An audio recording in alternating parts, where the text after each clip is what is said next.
Thanks for stopping by, guys, and welcome back to Scrap Mechanic. Now, I will warn you, I still am a little bit sick, so if you do hear that in my voice, I am sorry. But today we're going to be looking at the next main battle tank. I'm really happy with this. This will probably be my active service tank. For those who don't know, every once in a while I have a tank which kind of sticks around for longer than it probably should sometimes. Like the Mark 13, the Mark 18. I really think the Mark 22 will fit that description. So what are we talking about? Let's look at it here. This is the Mbt Mark 22. Kind of the big thing that stands out with this is the armor package and the gun. After the Mark 20, we figured out a really nice and compact autoloader. With the Mark 20, it had 8 rounds. However, this tank only supports 4, but it is set up for really easy reloading. So you can get your 4 shots off, reload rather quickly, and then get back into the fight. Let's hop in the seat here. And here to my left, you can actually see the cannon. I do want to do a tutorial on this in the future. However, it will be, it'll probably be later this week, hopefully, if things go to plan. So this uses Canadian Toss's armor package, which is a I-beam and wedge shape composite. And the cannon itself does use maintenance ship blocks, but that is because of friction and weird collisions in the game. Whenever items such as I-beams, wedges, and curved ducts collide with each other, there are some weird collisions and the gun would get jammed. So let's go ahead and quickly test this. It uses my normal WASD steering and my common turret layout. So 1 is left, 2 is up, 3 is down, 4 is right, 5 is firing the main gun, and 6 is the machine gun. So let's aim at something. Let's aim at this rock right over here. Let me turn on free cam so I can actually see when I'm aiming. And ready, aim, fire. 1, 2, 3, 4. Now to reload, there are 4 bearings in here. Actually, 8 bearings, 4 sets of 2. You drag a 3x4 layer of cardboard, connecting the 2 sets of bearings parallel. Do that 4 times. And then when loading, you want to aim for the rear strip, click and drag forward. Aim for this strip right here, you can kind of see the outline of it. This strip right here, you aim for it. Click and drag if need be. You want to do the very front strip. And then this strip right here, I'm going to aim for it and click. There you go. So you got 4 rounds loaded. It's very compact.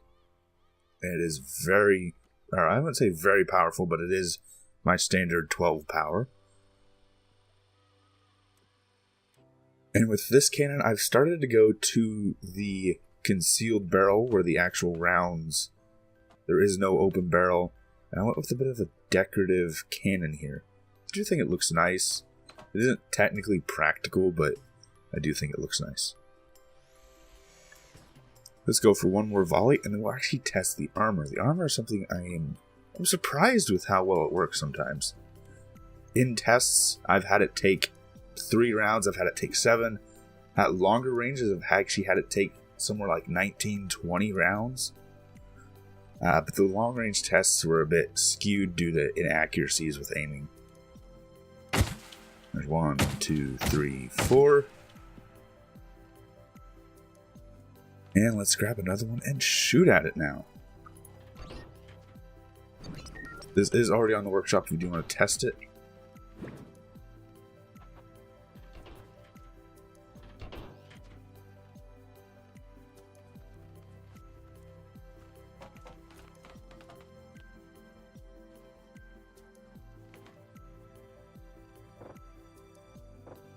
Let's fail at loading real quick.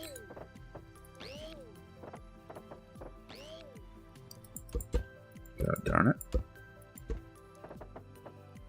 That last row can be really difficult just because how confined the space is in here.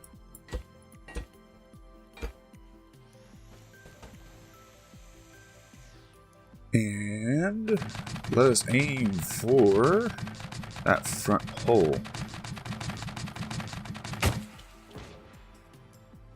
Let's take a look at the damage. It didn't actually get to the turret. I actually saw where it detonated.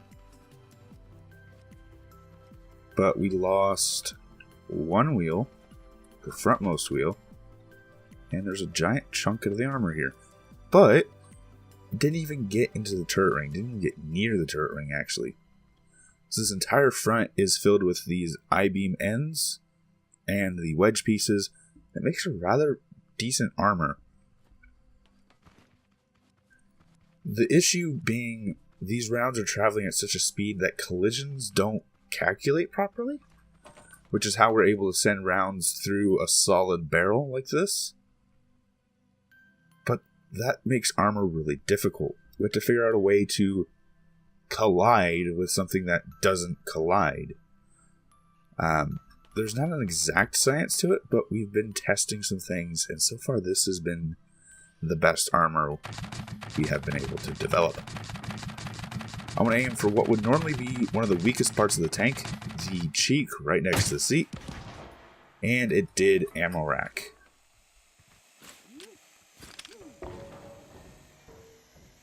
If it didn't have ammo, we might have survived that hit. I'm not sure. Let's go ahead and delete this. Let's spawn one more and do a few more tests of the armor.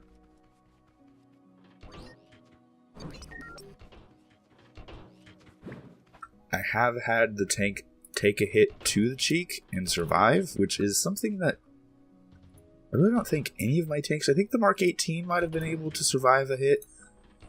Maybe some later Mark 13 variants had enough armor to survive a hit like that. But the Mark 22 has been able to survive a couple hits like that, and I'm not sure if it detonated just because it had ammo in the cannon. That might have been the cause, but I'm not sure. Let's aim for the hole real quick and be back up because I can't really aim down.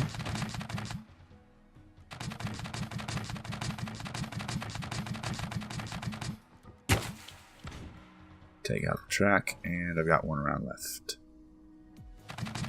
Let's aim for the other cheek. Well, that bounced.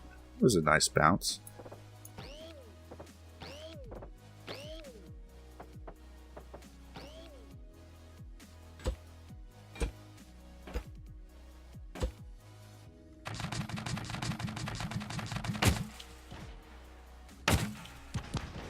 And there we go. Hit the turret, ammo rack it. Which is something I plan on fixing in the Mark 22. Or not the Mark 22. This is the Mark 22. I plan on fixing it in the Mark 23. Now, if it didn't have ammo, it more than likely would have survived both hits to the cheek. However, if you've not got ammo in it and you're getting fired at, you're probably in a bad situation anyway.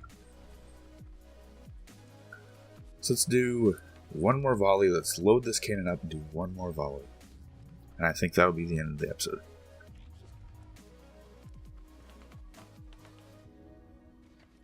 Now we have 2 rounds already in here, so we can just reload these 2.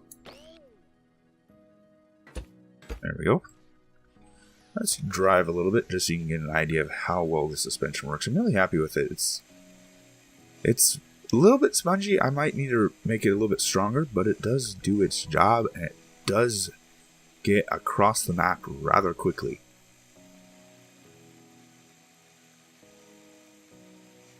And let's head for the outskirts, actually.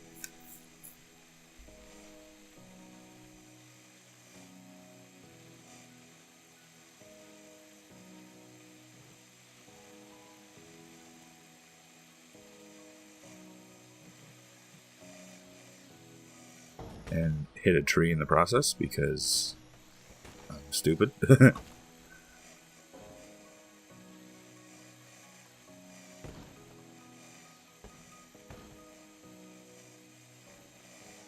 Now, I really think these autoloaders are really going to change the game of tanks. There are some glitches I've noticed when shooting large amounts of canisters. Collisions act even weirder than they already do. So that is going to make armor an interesting thing to deal with. Especially when we haven't perfected it yet. Armor is one of the things that is kind of lacking the most. Driving systems we figured out. Cannons, aiming we figured out. Camo we figured out. And armor is one of those things that we still don't really understand. And now as our cannons get beefier and beefier, it's going to get harder and harder to develop adequate armor. However, things like armor are some... That canister went flying through the rock. So things like armor are going to be things that are... English has failed me all of a sudden. So armor is one of the things we're going to have to work with in the future. But for now, this is the main battle tank Mark 22. I'm really happy with it, and I do expect it to see a lot of service and battle. So, I'm going to end it here. If you did enjoy, please leave a like. Any suggestions, leave them in the comments down below. Enjoy the channel, enjoy what I'm doing. Please subscribe, it helps out a lot. And right now, shares help the channel the most. So if you do want to help the channel, please share this episode with a friend. Thanks for stopping by, thanks for sticking around, and until next time, peace.